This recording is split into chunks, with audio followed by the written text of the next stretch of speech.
Guys, we are going back. Oh my God, I can't believe I'm going to say this. We are going back to Disney World. Yay! I feel like I need to input the audio for that.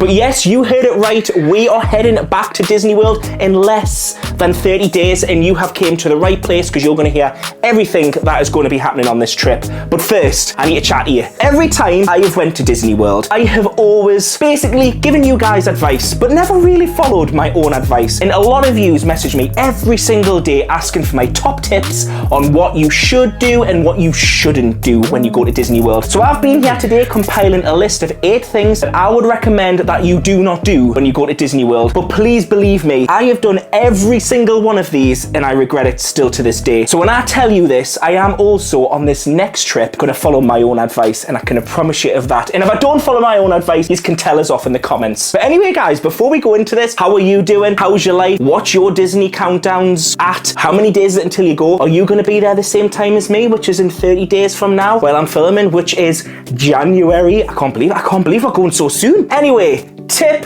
number 1, do not buy water in Disney World whatsoever. And actually, when I say that, don't buy the sweets in Disney World either. Guys, honestly, in Disney, you pay nearly $5-6. And that was when I went back in April. God knows what the prices are like now. But listen, you pay $5 to $6 for water when you're in the parks. And listen, I know for a fine fact, some of you guys are going to be watching this and going, hey, but Dan, I've saw you, hang on, let's put the mic closer to my mouth. I've saw you buying so many waters when you're in the parks. Yes, I fully get that I have literally been in Disney World and I've bought so many waters when I've been out there. Listen, I get it. It's up to you guys if you want to buy water, but I wouldn't. No, listen. The water is very expensive out there, but I'm going to give you some alternatives. So with every single thing that I'm going to say not to do, I'm going to give you a free or a cheaper alternative. And listen, in Disney especially, you don't need to buy waters. Everywhere you go around the park, there is water refill stations, and it's basically the kiosks that sell popcorn. Sometimes it's the quick service desks. They'll have a machine and they can do you fresh water. Sometimes it tastes like pond water. I'm not gonna lie, you know, sometimes it tastes horrific, but sometimes it tastes nice, and it just depends on which park you're at and where you go. One of the places I wouldn't recommend you get water, which I've found it to be pretty minging, is the one by the main castle at Disney World. It's the popcorn stand in the ring, you know, next to the Magic Kingdom castle. It's literally, the water literally tastes like it's just been scooped out the pond behind them. But you know what? It's free. And if it's free, you know what? We're getting it. So many people all of the time will message me, especially when I was doing like 6 trips a year, which I was very bougie back then. Trust us, you will not see me do 6 trips in a year again. I can assure you of that. But a lot of you messaged me and were like, how do you afford to go to Disney World so much? A lot of it was down to trying to cost cut as much as possible, especially with some of the tips that I've given you here. But a main way of cutting down the cost is water. You know, I've been out with people in the past who do not drink tap water. They won't drink out of machines. They only want to buy bottles. And I've seen people spend nearly up to $30 a day just in buying waters. And it is absolutely crazy on how much it calculates to. If you're a family of 4 and you're buying 1 bottle of water each, or if you're a family of 4 and you're buying 2 bottles of water, you're looking at $12. Just there, just $12 in water. And you can buy cheaper water. It's like Dasani, and it literally is like, the best way to explain it, it's like salt water. You drink it and you need another drink about 5 minutes later. So listen, this is my tip. I wouldn't recommend that you buy water in the parks. What I'd recommend is you take your own refillable bottle, get one of them little squirty Robinson things or an alternative brand. There is other brands out there. You squirt it into your bottle, fill it in with one of the machines, or fill it in at your room, put some ice, there's ice machines in the hotels, put it in your bottles, seal it up, take it in your bag, take it in the park. You're absolutely fine to take drinks and snacks into the park. I don't know what it'd be like if you brought like a full 3-course meal into the park. Obviously go to Disney's website for that information. But in regards to taking drinks and snacks in the park, I have never had issues, and you can save a real fortune. On my last trip in April that I did, this is exactly what I did, and I don't know what the exact savings were, but for that whole trip, that whole 9-day trip, I spent less than $600 in the entire trip, and that's including food and snacks and merch. $600 in total. So, you know, follow me for all the cost cutting things, because I am quite good at cost cutting. I just don't usually tell people in videos. I don't know why. I should be more. I should tell you more, shouldn't I? If you want that sort of stuff, smash the like button. Something else I can help with? Siri. No, there's nothing else you can help with. Number 2. Now this is one that makes me laugh all of the time. So you'll see a lot of other Disney vloggers and a lot of content creators like myself, we all get excited about that 60-day ADR window. If you don't know what ADRs mean, it stands for Advanced Dining Reservations. In Disney, there's hundreds of restaurants that you can book in advance and book reservations for. Now I'm not saying not to book them, because it's great. We all do it. I've just done it myself for the trip coming up in January. I'm mega excited about some of the places that we're going to be eating at. The thing that I want to tell you about is don't be me. Don't go to Disney World and forget about some of the dining reservations that you've booked, because that can get very expensive. And I want to tell you about a story. Nath, if you're watching this, Nathan, one of my best mates who traveled in November 2021 with me, he could tell you a whole story like this. And I feel like I should input his face here to tell you this, but unfortunately he's not here, so I'm gonna have to tell you myself. So in November 2021, me and Nath thought, we're out here for 20 days, let's book loads of dining reservations. And we pretty much did. We had a dining reservation every day. But unfortunately, me and Nath forgot which dining reservations we had. And yes, they're all on the app, and you can go on the app, but sometimes you're just having so much of a good time that you just forget. You can be in the parks and you're like, oh, but I'm on this ride, and then you come out and you go, oh my goodness, we had a reservation at Garden Grill for 8:20. True story this. A Garden Grill we had a dining reservation, sorry, a Garden Grill for 8:20, and it's now 9 o'clock. We've missed it. The restaurant now isn't accepting dining reservations, so me and Nath just went home. Didn't think anything of it. We woke up the next day, we thought, oh, we've not been charged for the dining reservation. Clap our hands, everything's all good. We woke up the next day thinking, oh, we've not been billed for that Garden Grill. We've got away with it. That was the worst thing that happened, because we weren't billed the next day, and we were informed that you would get billed for like £10 or $10 for every reservation that you missed. And that didn't help us in one little way, shape or form, because we went into a spiral of all these dining reservations and just kind of like not worrying, which is honestly the worst thing we could have done. And to be fair, looking back on hindsight, nearly almost it is 2 years ago now, one of the biggest mistakes we did, because me and Nathan got billed in the sum of total of about $100 of cancelled reservations, and some of them honestly guys weren't on purpose. It was because we had booked so many. We had booked like August Canteen like twice in a day. Nathan had booked it on his phone, him and a guest. I had booked it on my phone, me and a guest. Just literally didn't think anything of it. We're just manically trying to get reservations when we're out there, and we paid the price. So yes, don't do a me. When you book a reservation, make sure you know that's definitely the reservation that you want. And if you in any way, shape or form think you're not going to make it on the day, make sure you cancel it with well enough time, because if you don't cancel it, then that hefty bailiff from Disney's coming after you for $10. So yeah, just remember that. Tip number 3. Now I love tip number 3, and the main reason why I think tip number 3 is like the best tip that I'm going to give you is because this is probably how in April I saved so much money. So quick service versus sit down dining. So for anyone that doesn't know, who's not been to Disney before, and it's like, what on earth is quick service? Quick service is basically a restaurant where you walk in, you're not really sitting down and a waiter's coming up to you to serve. You're literally going up like a bit like McDonald's. You're going up to a till, hi, can I order this? And then you go and sit down and you eat your dinner. You clean your tray yourself, like you don't clean it there and then, but you put it in the basket like a bit like you would do at McDonald's. You put it out and then you walk away. It's quick service. There's none of the, hi, how can I help you today, or anything like that, or would you like to sit at a table? It's just nice and quick. However, what I will say is I really don't like the idea of me referring it to like McDonald's, because some of the food in quick service, I would argue, is better than some of the dining reservations, and I have had so many amazing quick service meals. One of my favorite quick service reservations was at the Star Wars bit where you can order the wrap. I can't remember the name. It's the, oh my god, I should have researched this name before I said it. I do this all the time, guys. Honestly, I'm terrible. Right, hang on. Should I ask Siri? Siri, you listen to all my conversations. Siri, is it, I'm sure it's called Loading Dock 7 Disney World. Hey Siri, it's not even listening. Loading Dock 7 Disney World. I'm sure it's this. I'm learning how to choose the right audio apps for you. Which one do you want to use to listen to this? How on earth is that related to Disney World, Siri? Tell you what we are learning in this video. Android versus Apple. Anyway, I think it's called Loading Bay 7 or Loading Dock 7, whatever. It's one of my favorite quick services. They do so many amazing meals in there. Another one is anywhere around Avatar, the quick service menu around there is nice. There's so many amazing options, and the reason why I say quick service over dining is with dining, you really got to look at the prices, and this is where sometimes it can catch you out, because you're not just looking at the bill and going, okay, it's $25 for a salad.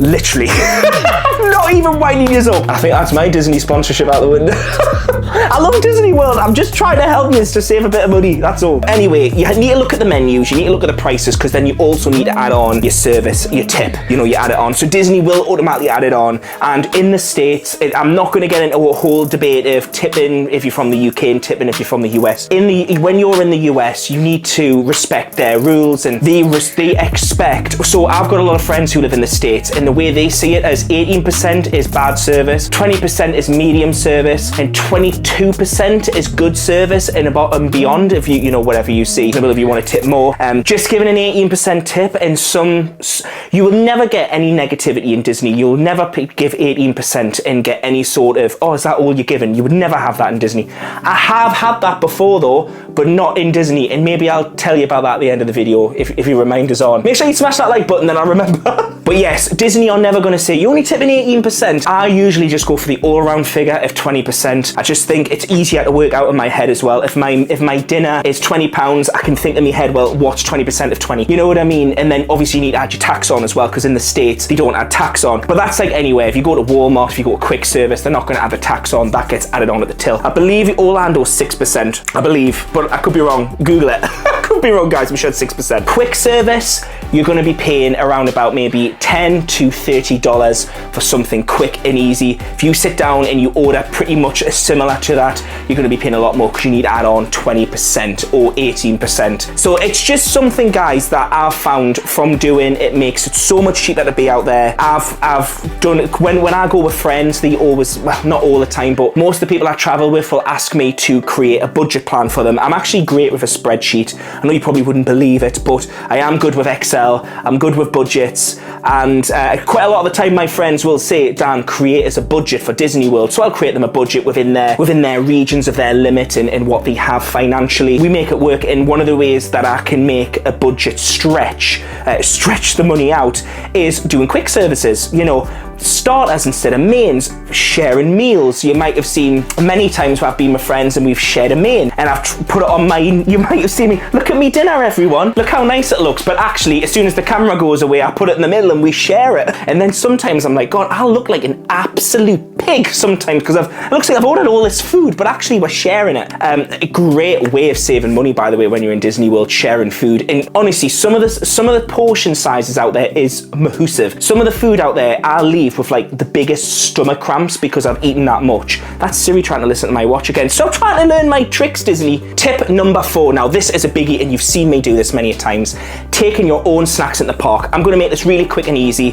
What I do is, before I go to Disney World, I'll go to like Aldi, or I'll go to Home Bargains, or wherever, and I literally will buy loads of cereal bars, and I sit them in my suitcase, and they're really good to use during the mornings. Breakfast in Disney World can be really expensive. Bearing in mind, I am just basing this when you're in Disney. Obviously, I'm fully aware of all these tips. There is places you can eat outside, but I am fully aware that a lot of people travel, they don't have a vehicle. And on this next trip that we're doing in January, we will not have a car. So, I'm using this tip to help you as well, but will also help myself. Take your own snacks, take cereal bars, whatever. Honestly, you can save an absolute fortune, because if you can get away with having cereal bars and maybe your own little sandwich before dinner, it means you're only buying one meal to opposed to buying 2 or 3 meals, which 2 or 3 meals in Disney is going to cost a lot, people. It's going to cost a lot. Number 5. Now this is one that you will probably, if you've never been to Disney World before, you're sick of Disney vloggers saying this, because every single Disney vlogger will say the same thing.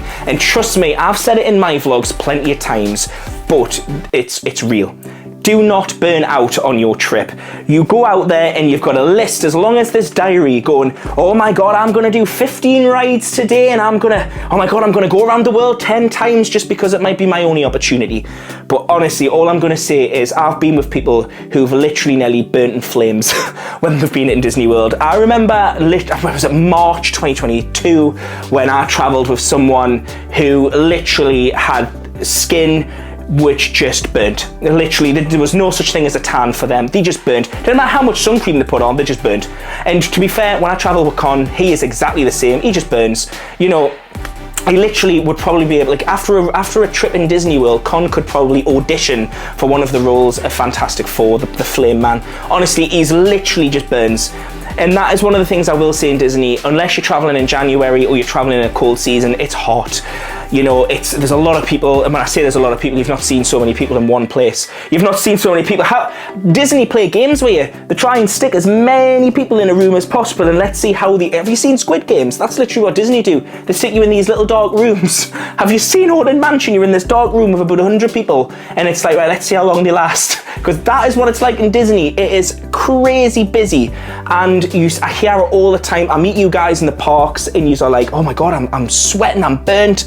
Literally, I'm knackered. This is the worst trip on earth. I have had people in the parks tell me they're having the worst holiday because they're just knackered.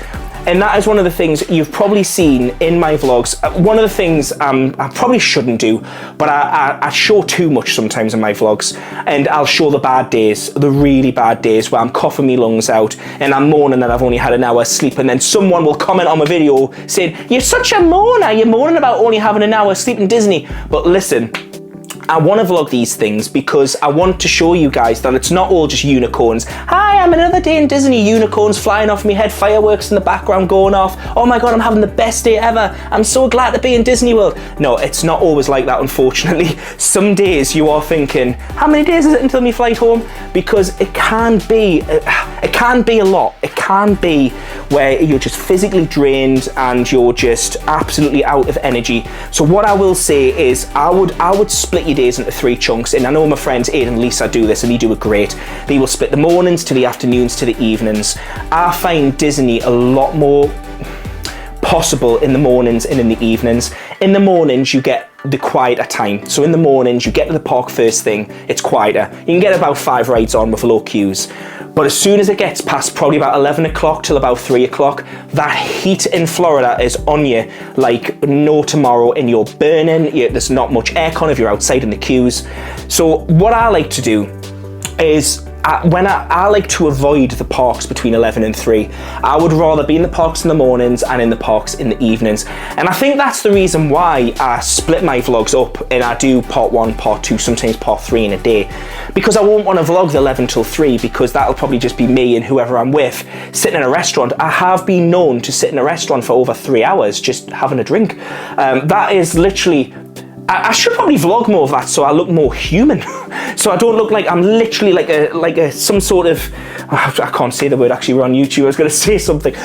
I should probably show you when we're just relaxing because... I don't know how to respond to that. Why is Siri always listening? Siri, this is horrendous. But yeah, anyway, I will finish this point. We split our days into 3 parts, and mornings, days, and evenings. But if this is your once-in-a-lifetime trip, I can totally imagine that you probably want to disregard this whole section. But I would highly recommend you split it into 3 because it just works. This is now my 11th trip, and I've just found that works for me. But it's not going to work for everyone, and that's why this is tips. It's not me telling you how to do your trip, even though I'm kind of, but I'm not telling you, I'm just giving you ideas. Hopefully it helps, guys. That's all I'm trying to do. This is a really quick one. We live in an age since the great unpleasantness where people don't like to take cash. And do you know what? I am so glad about that because I never have cash. I always have a card. It's always a nightmare when you walk into a corner shop and they're like, oh, sorry, no card. Thankfully, we don't have days like that now. Most of the time, it's, oh, we don't take cash. And I much prefer this world that we live in today. However, when you're out in Florida, when I say use your card, make sure you use a card that does not charge international fees. I don't think I've ever traveled with anyone apart from Liam who doesn't have a card that doesn't charge international fees. Ben, Nathan, I'm calling you two out. Literally been on holiday with them, bless them, and being charged like £3 a day. For international fees and charges from the banks, and that racks up. I'm sure that was like per transaction, or it might be per day actually. I don't think it was per transaction actually, because I know Nath would have had literally a panic attack over that. But you do get charged a lot on international fees. So use Starling. I believe Monzo used to be good. I don't know about Monzo these days. Or take cash. I think most places in Disney take cash. Oh, I could be wrong on that actually. Am I right in thinking maybe it's now all cashless? I'm not 100% sure, but if you're going to use a card, I highly recommend Starling. I've been using Starling since 2018. I just use it as a travel card. It's amazing. They're a really good company for customer service as well. If you've got any issues when you're out there, you just talk on the app and it is so easy. Out of all the issues I've had with Starling, which bearing in mind I've barely had any, honestly, every time I had an issue, they fixed it in a click of a finger. So Starling is amazing. And also they'll give you a breakdown for every transaction, which I think is amazing. And also they really do give you best rates. I'm fully aware that there's like the Clarity card from Halifax and things like that you can get, which is also good for international and they don't charge you fees.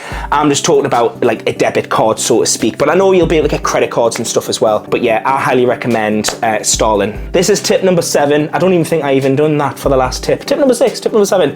Plan for crowds, guys. It's going to be busy in Disney World. I can't tell you to do this on this day and do it for that day. Use tourist plans or something like that. Plan for crowds, because honestly, some of the days in Disney can be absolutely heaving. If you know it's going to be a busy day, maybe split your day into 3. Go late in the evening, go early in the morning, or go a day when there's an event on, because there's going to be less crowds. But plan for crowds, guys, because Disney can be really busy. And I've seen people deciding to go to Magic Kingdom on a Saturday, which honestly is the most... Yeah, I'm not going to say anything else. If I'm going to say something and you're going to take, please don't go to Magic Kingdom on a Saturday. Because honestly, you'll come out going, what have we just done? Nah, I have been to Magic Kingdom on a Saturday myself, and I can't tell you a good day. I've had a Magic Kingdom on a Saturday. It's crazy. Plan. That's what I will say when it comes to Disney. And do you know what? I hate saying that because I am someone that likes to just go with the flow. But with a Disney trip, you do need a plan. I hope I'm not putting anyone off, by the way. I'm good. I hope these are helping. I'm sure you've watched many of these videos. This is not probably the first one you've came across, but just plan. Plan for crowds. That's what I want to say, because it can be really busy out there. Point number 8, which is budget planning. Now, I get so many questions, like I said earlier in the video. How do you afford to go to Disney World? How do you do this? How do you do that? And do you know what? Budget planning is my favorite thing. What I like to do, and this is how I budget for a Disney World trip. I could tell you how I save for a Disney World trip, but everyone's different. Everyone saves for something very different to how other people would save. I like to use things like apps and things like that, but that will automatically siphon money into other accounts for me, like a standing order to save. And I really will stick to that target. And if I don't hit it, I will just eat rice and beans. I'll go on here. I'm a celebrity diet, is what they sort of say these days. But do you know, honestly, I will stick to that budget. It's very hard to stick to a budget now because I'm a family man, but back in the old days it was a little bit easier. It's not as easy now, but yeah, budget planning is one of my favorite things. And what I like to do every single time I go to Disney is I like to have a spreadsheet, and I like to siphon what we're going to do, what we need for each day, and basically budget plan for each day of the trip. Monday we're going to have this money, Tuesday we're going to have this money, Wednesday we're going to have this money. I would never go to Florida without a budget plan, because I do think I would be potentially going into an overdraft. Because it is so easy to do, guys, when you're out there, because everything is in your face. You walk into Magic Kingdom, the popcorn hits you like a ton of bricks. You've got everyone, you walk into every shop and it's like, oh my god, look at this lovely bag. Look at all this lovely merch that you're going to see out there. It's hard. It's really hard, and you have to really stick. Well, me personally, oh sorry, I've just hit my mic. I hope that hasn't like blew all your ears off.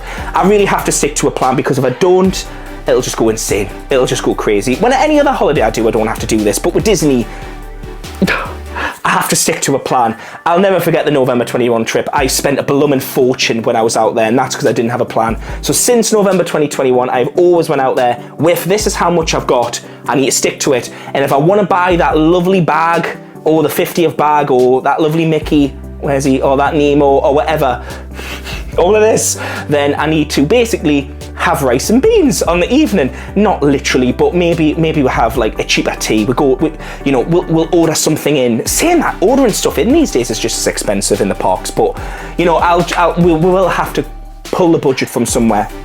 And if you're interested in that sort of thing, then make sure you watch the January series, because that is all going to be about that. Because this is, honestly, when I say it's a budget trip, it really is. When it comes to accommodation and how I'm flying, that is not budget. I've used miles for flights. This holiday has been very cheap, actually, because I've used miles for flights and we're staying in DVC, so that is great. But with budget, with the money, it's a very cheap holiday. Let's just put it that way. And anyway, guys, that brings me to the end of this video. So I hope these 8 tips tips have helped you. In regards to Disney World, yes, we're going for 30 days. I'm not going on my own. I'm going with my friend Ben. Ben has been desperate to get back out there since March 2022. I had the best time with Ben. I can't wait to go back out there with him again. Oh my God, I've got heartburn. What a bad time to get heartburn in a video. Oh my God, where's the Remy's? I'm also noticing it's getting really dark in the background. I'm trying to speed this up. It's literally, it's gonna go dark and I'm just gonna be here in night. But yeah, I can't wait to go out with Ben. He's mega excited, but we are sticking to a tight budget. So make sure you come back in January where we're gonna be doing a lot of planning. I've got 2 videos planned for early January before we head out there. Packing, I wanna pack, and then also budget planning and how we have saved for this Disney trip. And then in that video, I'm gonna go through everything that we are doing out there. But what I can confirm for you right now is yes, we're going to Disney World. We're going for 9 nights. Woo! I can't wait. 9 nights in Florida. Oh my God, I'm so excited. And biggie here, this is a biggie. We are staying at, what's it called again? I can't believe I forgot the name. Oh my God. I found it, I remember it. My brain is like mush these days. We are staying at the Riviera. It's gonna be my first time. I'm mega excited. That's not the only accommodation. As you've probably watched my videos before, I'm someone that likes to jump accommodation, sometimes 4 hotels in one holiday. I don't have that many this trip. I have managed to sort hotel stays out. I know Gary and Robin will be like, have you sorted them hotels out, Danny? Because you told us you had 5 hotels. Thankfully, guys, I have managed to fix honestly, we were jumping every night, but luckily I've managed to condense the hotels. So we're staying in Riviera, we're staying in Old Key West, 1 bedroom accommodation, and then we're staying in Bay Lake Tower for 2 nights. So yeah, I'm mega excited. Honestly, I'm mega excited, guys. I can't wait to share everything with you. So if you want to hear all about the trip, if you want to follow along on the trip, you're going to have 9, maybe 10 vlogs over January and February, early March. So if you want to come and join the adventure, budget planning, trip planning, getting out to Disney World, how it's all going to be, make sure you smash that like button. And if you haven't clicked subscribe already, hit that subscribe button. And I'm going to see you in the next video. Guys, Merry Christmas. Will you have another video from me before Christmas? I don't know if I will do another video before Christmas. Who knows? It's my channel. You never know what's going to happen. Anyway, guys, thank you very much for watching, and I will see you soon. Bye, guys. Bye. Enjoy your Christmas. Merry Christmas. Ho, ho, ho. That was so cringe. I'm sorry. Bye.